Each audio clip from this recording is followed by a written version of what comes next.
Hay algo que hay que tener en cuenta sobre las sociedades secretas. Todos los grupos de los que hablamos en este programa operan en secreto. Los detalles incluidos en este episodio se basan en una extensa investigación, pero en última instancia no pueden ser verificados al 100%, excepto por los relatos de los propios miembros de la sociedad. Por cada punto de verdad, hay una posibilidad de información errónea, elaborada estratégicamente por cada grupo para proteger sus verdaderos intereses y metas prácticas. El 20 de enero de 1989, George H.W. Bush juró como el presidente número 41 de los Estados Unidos.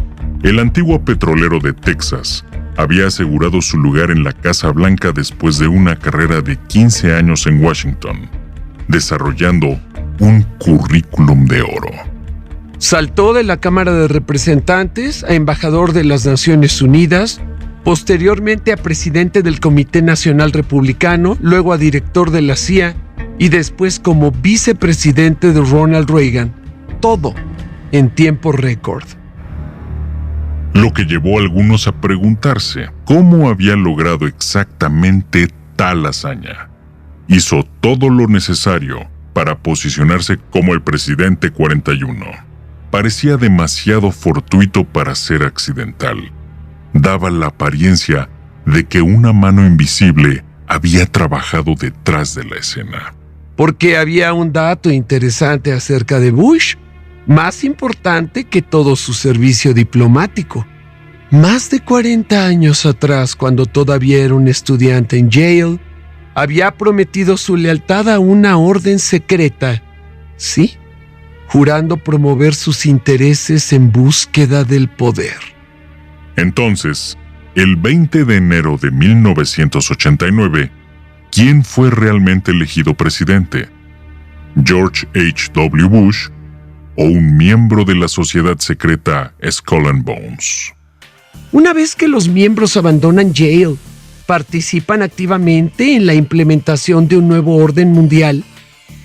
Una de las teorías más generalizadas sobre Skull and Bones es que están tratando de influir en la política global a través de sus miembros estratégicamente ubicados, también llamados Bonesmen.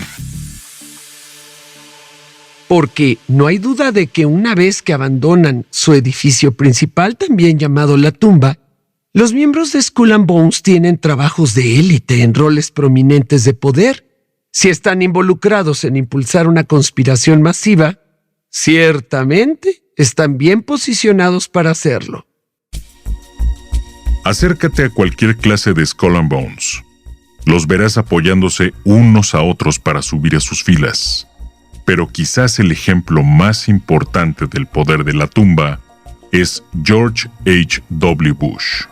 Después de graduarse de Yale en 1948, Bush fue a trabajar a una compañía petrolera, Industrias Dresser, dirigida por Bonesman Neil Malone. En 1950 se embarcó en su propia empresa, fundando la compañía Bush Overbay Oil Development. Su padre y su tío, ambos Bonesmen, invirtieron en el negocio, al igual que el Bonesman Lord Ashley. A principios de la década de 1960, Bush vendió su compañía petrolera para obtener grandes ganancias y se embarcó en una carrera en política. El también Bonesman, William F. Buckley de la National Review, lo invitó a participar en un simposio republicano, lo que impulsó su vida política. Y así estaba en camino a la Casa Blanca.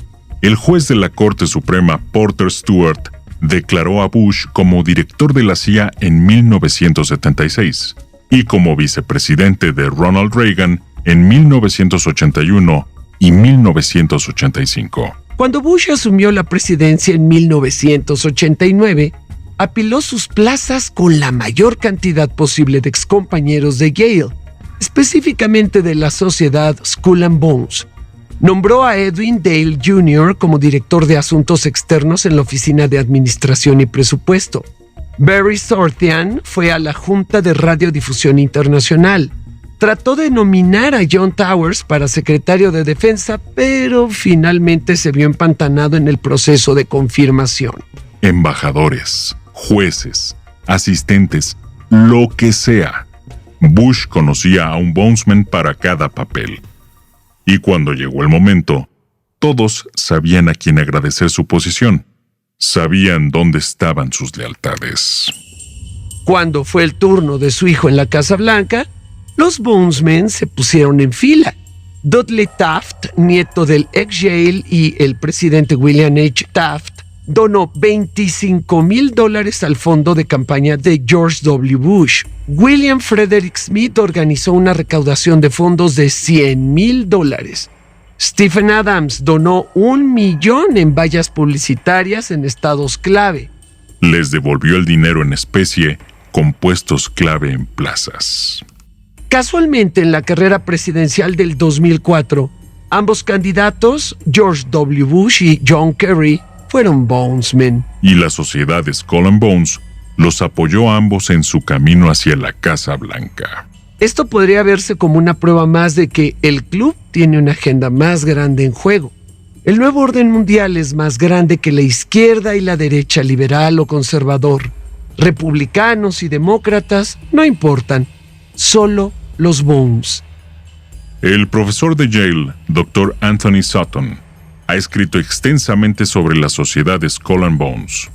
En su libro, El establecimiento secreto de Estados Unidos, que explica que para comprender realmente los motivos de los Bones, debes saber de dónde provienen. Como discutimos la semana pasada, hay un debate sobre por qué el fundador William H. Russell comenzó la sociedad secreta. Algunos alegan que comenzó como un grupo de estudio para influir en la vida académica en Yale. Otros dicen que el club era una forma para que Russell y sus amigos se burlaran de la administración. Pero el Dr. Sutton y otros creen que la sociedad Skull and Bones no era en realidad del diseño de William H. Russell. En cambio, es una congregación hermana de un grupo ya existente, y se fundó como una base estadounidense para un objetivo más amplio en el poder global. El año antes de fundar Skull and Bones en Yale, Russell estudió en el extranjero en Alemania. Sutton cree que durante ese tiempo Russell estuvo expuesto a una sociedad secreta alemana, que eran bastante comunes en ese momento. Posiblemente adoptó sus ideas y metodología y acordó exportarlas de regreso en América. Los miembros mismos admiten que el nombre Skull and Bones está inspirado en dos frases alemanas, como lo platicamos la semana pasada. Y una de las canciones rituales del club recitada al final de cada reunión de Skull and Bones está puesta a tono con el himno nacional alemán. Pero, ¿por qué importa si el grupo es una congregación hermana de un club alemán? Según el Dr. Sutton, además de canciones y lemas, los Bonesmen adoptaron la filosofía alemana del hegelianismo. En términos simples, el hegelianismo es anti-individual. En cambio, los practicantes creen en rendirse a un colectivo, a un poder superior, a Dios. Para dar un ejemplo abstracto, mientras que las palabras individuales tienen significado, cuando se usan juntas en una oración, tienen mayor significado y poder, aún más como un párrafo, como un libro o como una biblioteca. Cuando se aplica a la política, Dios se convierte en el Estado. Al igual que Dios, su poder debe ser absoluto y requiere completa obediencia. El Dr. Sutton resumió: el Estado es supremo y el conflicto se usa para lograr la sociedad ideal. Las personas encuentran libertad en la obediencia a los gobernantes. Si la sociedad Skull and Bones es realmente una organización hegeliana, las implicaciones de su gran alcance en los pasillos del poder de repente se vuelven mucho más amenazantes. Cada Bonesman cree en la estricta obediencia a los líderes de su grupo y los objetivos de su organización, y cree que la obediencia al Estado debería ser el objetivo de la sociedad. Entonces, ¿quién es el líder? ¿Quién decide los objetivos? Después de estudiar la lista de más de 170 clases de Bonesman, el Dr. Sutton cree que hay de 15 a 20 familias centrales dirigiendo el grupo, lo que él llama la orden. son algunas de las dinastías más antiguas y ricas de los Estados Unidos. Muchos de ellos pueden rastrear su linaje hasta las colonias. Familias como los Lors, los Phelps, los Bundys, los Whitneys, los Wadsworths y los Tafts. En el camino han recogido algunas familias de dinero nuevo. Los Rockefeller, los Harrimans, los Pillsbury, los Paines, los Sloans y los Davidson. Juntos dominan el gobierno, la industria, las finanzas, la educación, los medios y más. Según la teoría del Dr. Sutton, el mismo pequeño grupo de élites millonarias ha maniobrado a lo largo de la historia para influir y controlar el Estado. Si esto es cierto, entonces el 2004 fue un año de verdadero hegelianismo para Skull and Bones. Ya sea si George W. Bush o John Kerry fueran presidentes de los Estados Unidos, ¿ganaría la orden? Si la sociedad Skull and Bones modelara su filosofía sobre el hegelianismo alemán, no serían el primer grupo conocido en hacerlo. También influyó mucho en Adolf Hitler y el partido nazi. Y hay una serie de vínculos entre prominentes Bonesmen y la Alemania nazi. The Guardian informó hallazgos de los archivos nacionales de Estados Unidos que confirman que ya en 1924 los Bonesmen canalizaron dinero a empresas alemanas que financiaban la causa de Hitler, ayudando así a su ascenso al poder. Los Bonesmen no solo apoyaron financieramente a los partidos nazis, sino que muchos creen que también respaldaron las opiniones de Hitler sobre la eugenesia y la raza aria. Basado en estas nociones, uno podría argumentar que si bien la sociedad Skull and Bones se hace pasar por una simple fraternidad universitaria, en realidad podría tener raíces como un grupo de supremacía blanca que lucha por la dominación global.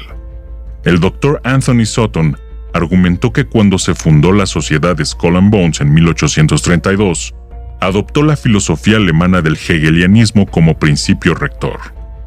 Con esto en mente, el grupo se ha inclinado a dominar la política y la industria para lograr el ideal hegeliano de un Estado absoluto en Estados Unidos. Otro grupo notable que se suscribió al hegelianismo fue el partido nazi.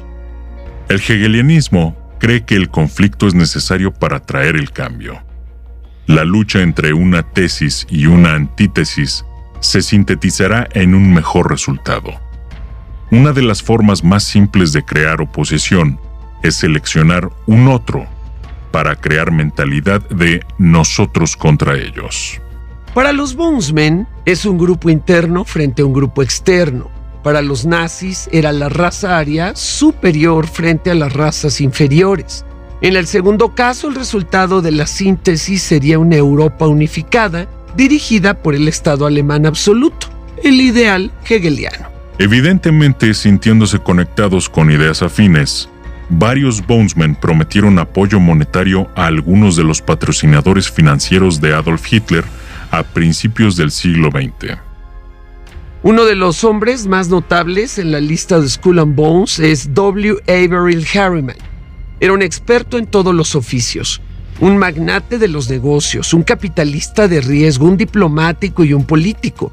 Sirvió a 4 presidentes ganando el título de superdiplomático. También estuvo en el consejo de administración de al menos 3 empresas mientras invirtió en varias más. Quizás su negocio más conocido fue el que llevaba su nombre, Brown Brothers Harriman. Hoy es una de las compañías de gestión de patrimonio más antiguas y más grandes de los Estados Unidos. Y desde su inicio, la firma ha empleado legiones de Bonesmen como Prescott Bush, Knight Woolley, Robert A. Lovett y más. Para 1972, 9 de los 27 socios gerentes de Brown Brothers Harriman eran Bonesmen. Pero esta no fue la única institución financiera administrada por Skull and Bones. Harriman también estableció un banco derivado alrededor de 1924 llamado Union Banking Corporation. Lo formó en sociedad con Bank Burghandel en Sheppard, propiedad de la familia Thyssen. Fritz Thyssen Era un empresario e industrial alemán. También fue uno de los mayores partidarios financieros de Adolfo Hitler. Su autobiografía se titula Yo pagué a Hitler. A través de la asociación bancaria, los estadounidenses interesados podían depositar dinero en una cuenta de Union Banking Corporation, transferirlo primero al banco Burghandel, luego al August Thyssen Bank en Berlín, donde se canalizaba al partido nazi. Los periodistas Ben Ayres y Duncan Campbell escribieron a fines de la década de 1930 Brown Brothers Harriman y UBC habían comprado y enviado millones de dólares de oro, combustible, acero, carbón y bonos del Tesoro de Estados Unidos a Alemania, tanto para alimentar como para financiar el desarrollo de Hitler para la guerra. Sabemos que esto ocurrió porque eventualmente el gobierno de los Estados Unidos se enteró de estos intercambios. En 1942, tomaron VC bajo una orden de adquisición de derechos, acusando al banco de comerciar con el enemigo. Y estas sospechas se confirmaron cuando los investigadores examinaron los registros de la UBC. Encontraron una cuenta a nombre de Fritz Thyssen con 3 millones, aproximadamente 16.2 millones de dólares de hoy. Pero Harriman y sus inversores Bonesmen no solo apoyaban financieramente a los nazis, sino que también se estaban beneficiando de sus crímenes de guerra. Brown Brothers Harriman fue un importante inversor en una empresa de fabricación de acero en Polonia llamada The Consolidated Silesian Steel Company, o CSSC. Cuando Alemania invadió Polonia, se apoderaron de la mayoría de las fábricas y métodos de la industria. Sin embargo, los inversores estadounidenses en la CSSC y otras fábricas polacas continuaron recibiendo dividendos. Hitler esperaba persuadir a los Estados Unidos para que permanecieran neutrales en la Segunda Guerra Mundial, permitiéndoles beneficiarse del avance del Tercer Reich. Brown Brothers Harriman parecía más que feliz de hacerlo. Pero la planta CSSC, como muchas fábricas en Polonia en ese momento, contaba con mano de obra esclava procedente de varios campos de concentración, incluido Auschwitz. Más inquietante aún, hay evidencia que sugiere que los inversores estadounidenses estaban al tanto de la fuente laboral porque lucharon para protegerla. En enero de 1944, la FDR emitió una orden ejecutiva para tomar todas las medidas para rescatar a los judíos europeos. Como parte de esto, querían destruir los diversos campos de concentración y sus líneas ferroviarias conectadas a través de tanques aéreos. Pero la orden fue ignorada después de que un grupo de ejecutivos de negocios estadounidenses liderados por el Bonesman Prescott Bush presionaron al gobierno para que no bombardeara los campos.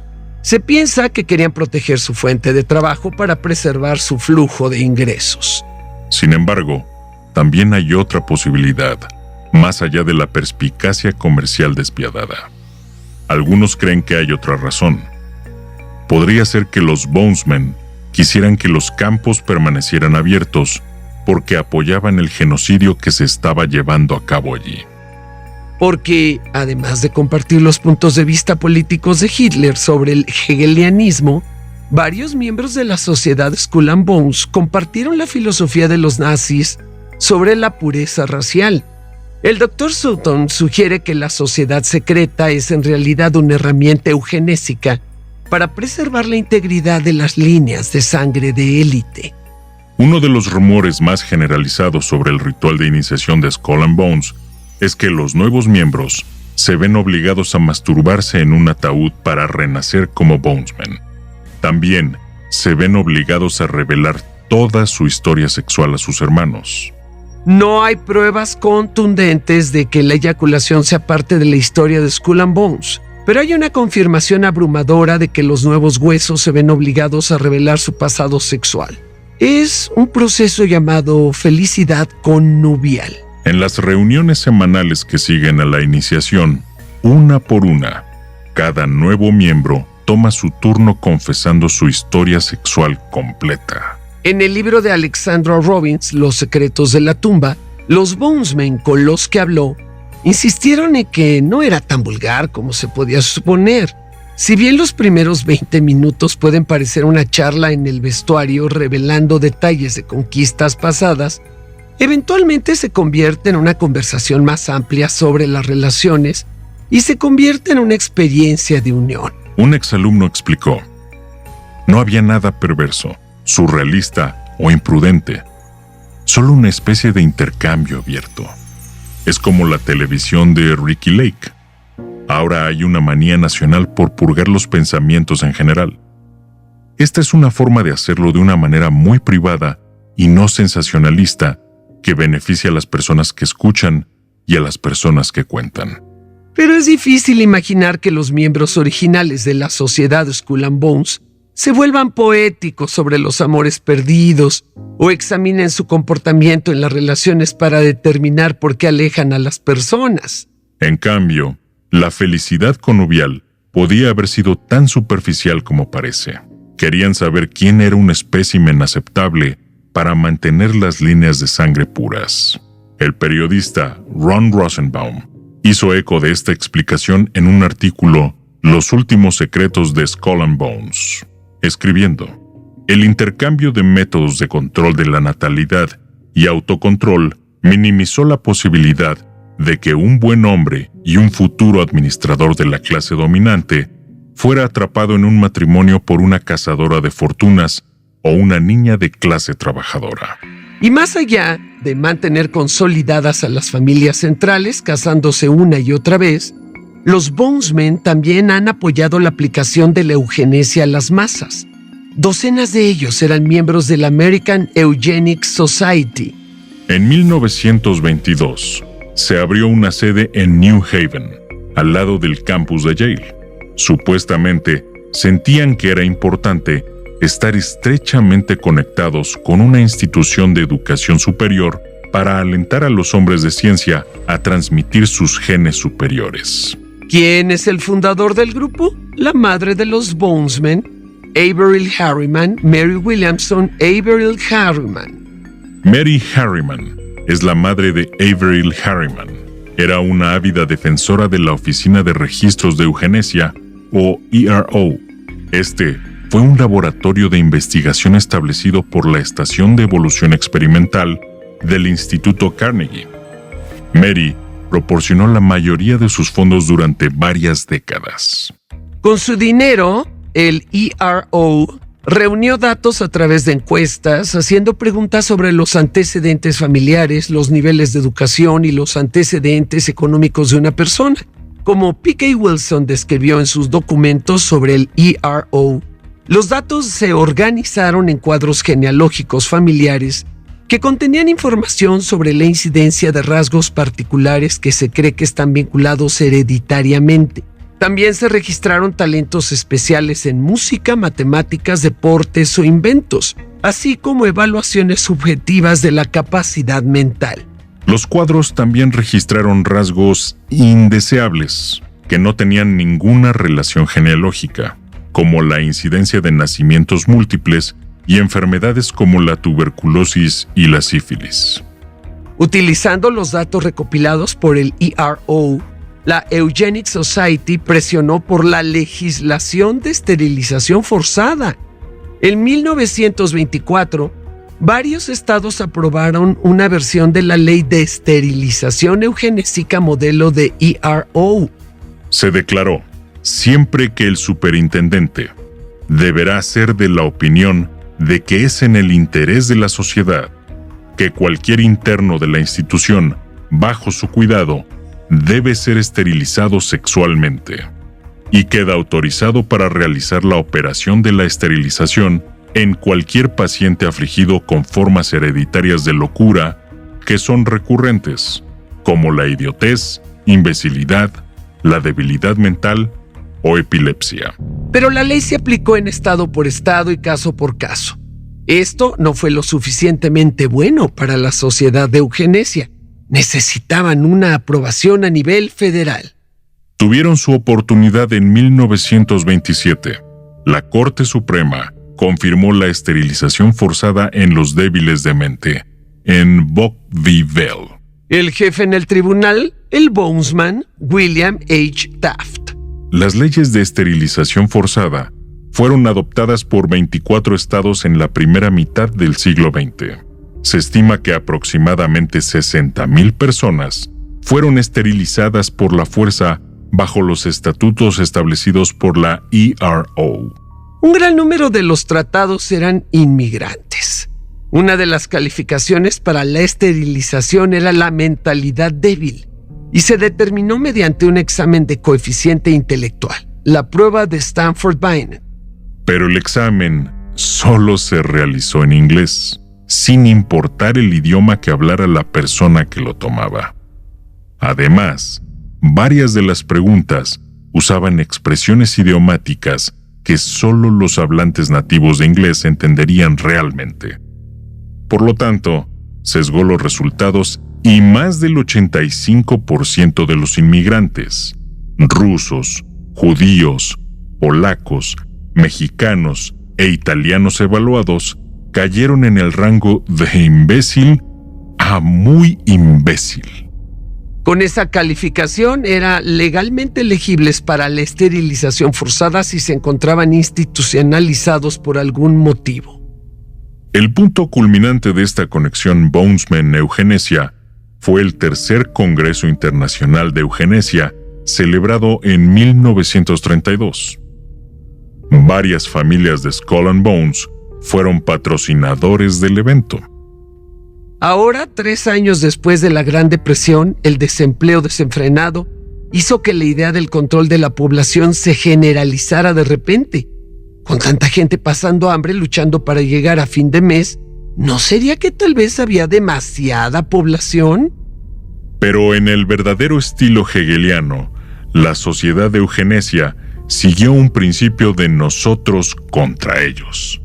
Aquellos dignos de procrear y aquellos indignos. En su discurso de apertura en el Congreso, Henry Fairfield Osborn se lamentó. En la naturaleza, estos individuos menos adaptados desaparecerían gradualmente, pero en la civilización los mantenemos en la comunidad con la esperanza de que en los días más brillantes puedan encontrar empleo. Esto es solo otra instancia de civilización humana que va directamente contra el orden de la naturaleza y fomenta la supervivencia de los más inadecuados.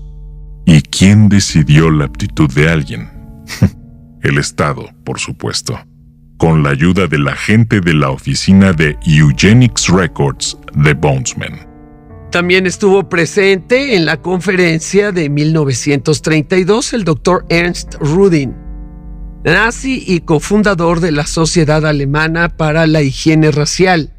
Al año siguiente, en el verano de 1933, Rudin fue coautor de la Ley para la Prevención de la Descendencia Genéticamente Enferma. Se basó en gran medida en la ley de esterilización patrocinada por ERO de 1924 y se dirigió a los enfermos mentales, los llamados débiles, los discapacitados físicos y los que sufren de adicción. Pero a diferencia de la ley estadounidense, que solo se aplicaba a los institucionalizados, la ley de Rudin se aplicaba en la población general. Los tribunales de salud genética se crearon para decidir sobre varios casos y determinar si alguien estaba en condiciones de procrearse. De 1933 a 1945, se establecieron al menos 200 tribunales de salud genética y se estima que 400,000 personas fueron esterilizadas por la fuerza. Después de la Segunda Guerra Mundial, una vez que descubrieron los horrores del Holocausto, el concepto de eugenesia cayó en desgracia, pero no desapareció por completo. Y los miembros de Skull and Bones no cortaron tampoco sus lazos. En 1952, John D. Rockefeller III y Frederick Osborn, ambos de familias con vínculos con Skull and Bones y ambos miembros del American Eugenics Society, fundaron el Population Council. El Consejo es una organización sin fines de lucro que se enfoca en la educación anticonceptiva, específicamente en países en desarrollo no blancos.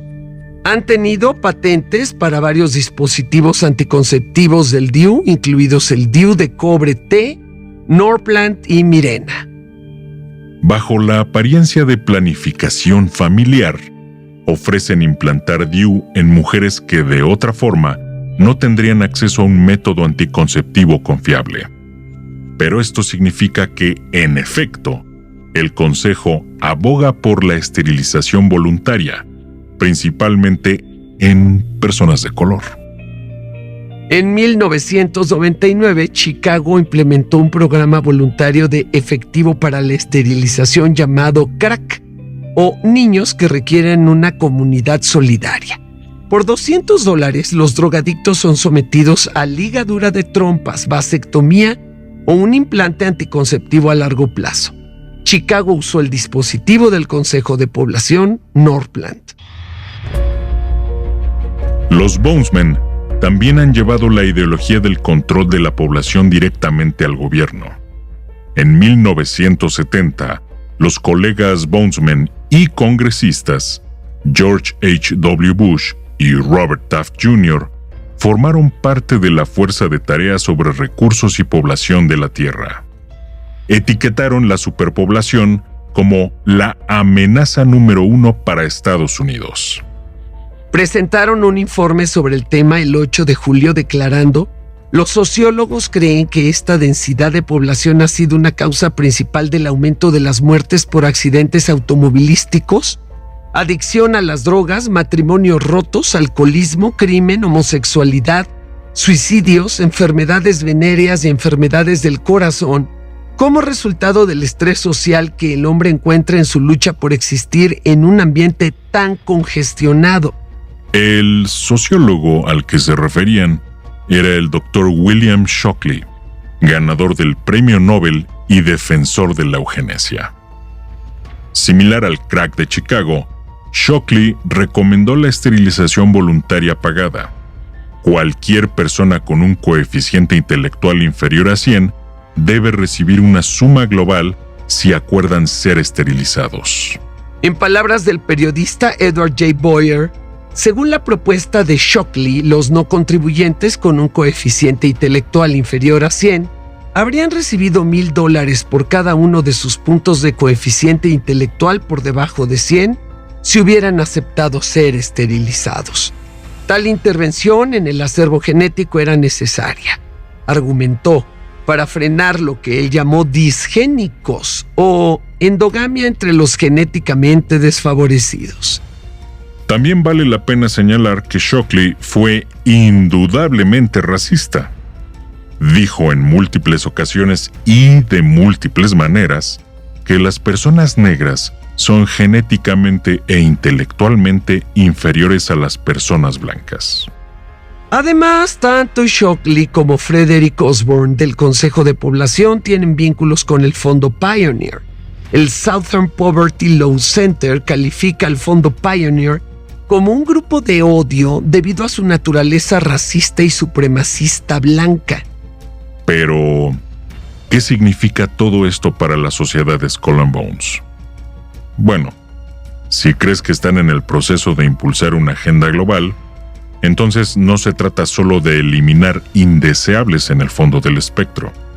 También trata de asegurarse de que el núcleo mantenga sus roles de influencia en la parte superior. El doctor Anthony Sutton argumentó en su libro El establecimiento secreto de Estados Unidos que los Bonesmen participan activamente en la implementación de un nuevo orden mundial hegeliano. Como dijimos anteriormente, cuando se aplica la política, un estado hegeliano es absoluto y supremo. Entonces, con este principio, ¿qué quieren los Bonesmen? Bueno, simplemente gobernar al mundo. Vamos a comprender los verdaderos objetivos de la sociedad Skull and Bones. El doctor Anthony Sutton argumenta que no tenemos que mirar ideas pasadas como izquierda y derecha o republicanos y demócratas. No hay lados en la política hegeliana. Solo existe el Estado, absoluto y supremo. Vinculados por esta filosofía común, los Bonesmen supuestamente apoyaron a otro grupo hegeliano a principios del siglo XX: Adolf Hitler y los nazis. Pero otro pensador alemán también se inspiró en Hegel, Karl Marx. También creía en la obediencia a un estado absoluto, pero que estaba al servicio de la gente. En la versión marxista de Nosotros contra ellos es capitalista versus comunista. Y como organización hegeliana, los bolcheviques y la Rusia soviética disfrutaron del mismo apoyo financiero que la institución Bonesman Brown Brothers Harriman ofreció al Tercer Reich. A través de Roscombank, los inversores canalizaron dinero a la naciente nación comunista. Finalmente, Averell Harriman se desempeñó como embajadora de los Estados Unidos en Rusia. En la superficie, este soporte parece completamente ilógico. ¿Por qué Brown Brothers Harriman, literalmente la encarnación del capitalismo, ayudaría a los bolcheviques a establecer su república anticapitalista? Bueno, como dijimos anteriormente, un principio clave del hegelianismo es que el conflicto produce cambios. Y quien tenga el control de ese conflicto será el que más se beneficie. Al respaldar financieramente tanto a los nazis como a los soviéticos, los Bonesman inversores empujaron a Europa en dirección a la Segunda Guerra Mundial. Como mencionamos, el hegelianismo emplea un concepto de tesis versus antítesis.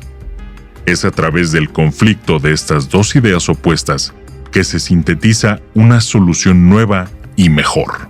El Dr. Sutton calificó a la Rusia soviética como la tesis, la Alemania nazi como la antítesis y la Segunda Guerra Mundial como el conflicto. La síntesis que surgió fue las Naciones Unidas, el primer paso para establecer un organismo rector mundial y un Estado global.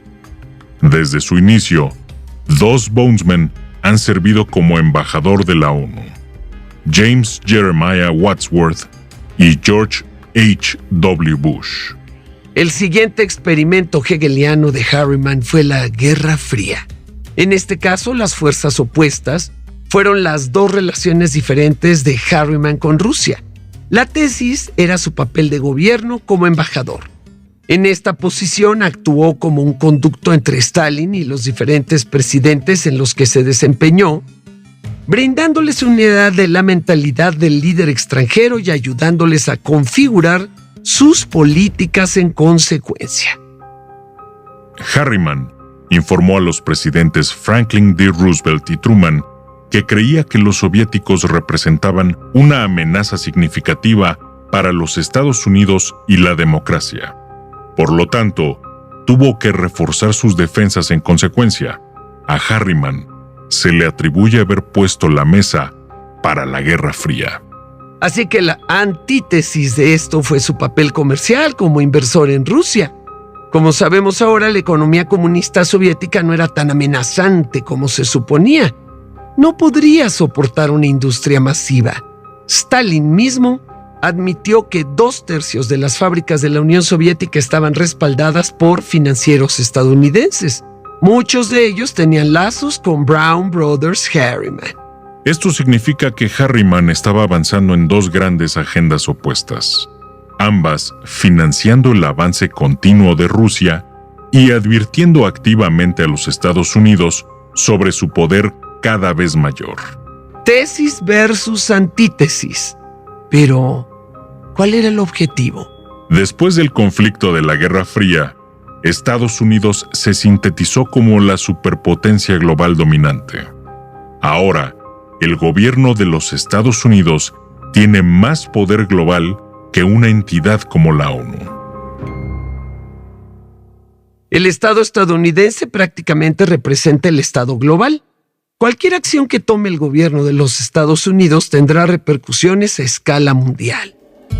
Y como hemos establecido, los Bonesman pasaron la mayor parte del siglo XX infiltrándose completamente en cada departamento del cuerpo de gobierno estadounidense. Con el cierre de la Guerra Fría y el reposicionamiento de América en el escenario mundial, fueron preparados para implementar su nuevo orden mundial. Y luego, En 1988, el Bonesman George H. W. Bush fue elegido presidente. 12 años después de eso, su hijo se hizo cargo de la Casa Blanca. Entre los dos hombres, Estados Unidos participó en 4 guerras extranjeras: la Operación Tormenta del Desierto, la Operación Escudo del Desierto, la Operación Libertad Duradera y la Operación Libertad Iraquí. Bajo el mandato de George W. Bush, el gobierno de los Estados Unidos promulgó la Ley Patriota. De manera similar a la ley de esterilización de ERO, la Ley Patriota impacta desproporcionadamente a inmigrantes, no cristianos y personas de color. Y una vez más, todo está respaldado por el hegelianismo. Nosotros contra ellos, americanos contra los terroristas. Y el Estado le dirá exactamente quiénes son los terroristas.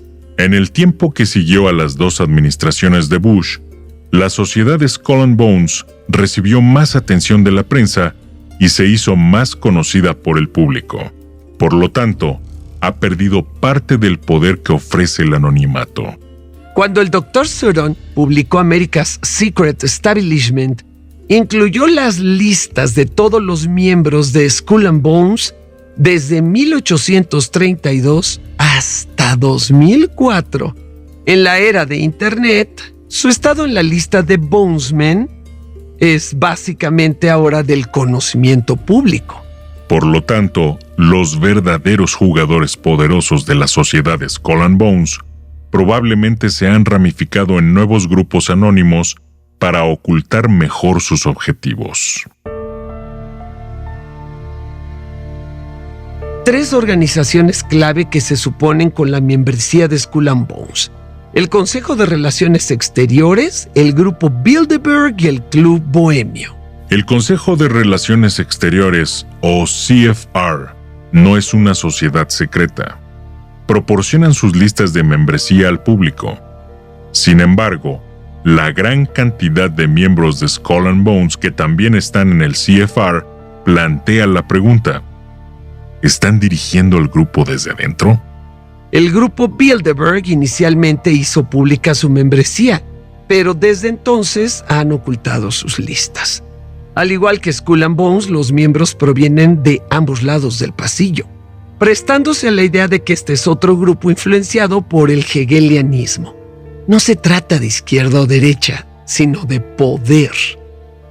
El Bohemian Club es el más reservado de los 3.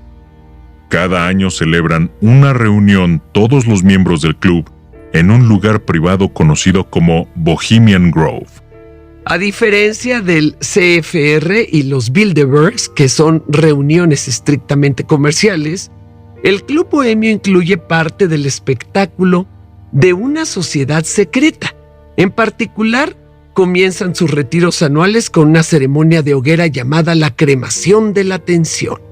Al diversificarse en estas organizaciones anónimas, los Bonesmen pueden retener su poder. Porque, como hemos visto, lo que sucede detrás de escena es lo que tiene más impacto. Hoy, la sociedad Skull and Bones funciona como la mayoría de las fraternidades universitarias. En la década de 1990 ampliaron sus requisitos de membresía para permitir que las mujeres se unan a las filas de Bonesmen. Con tantos de sus secretos revelados, los alumnos lamentan que los Bonesmen hayan perdido gran parte de su prestigio y aura. Pero este podría ser otro ejemplo de miembros que deliberadamente alimentan información errónea. Después de todo, nadie sabe realmente lo que sucede en la tumba. Podrían solo estar robando en cementerios. Podrían estar luchando desnudos en el barro. O podrían estar conspirando para gobernarnos a todos.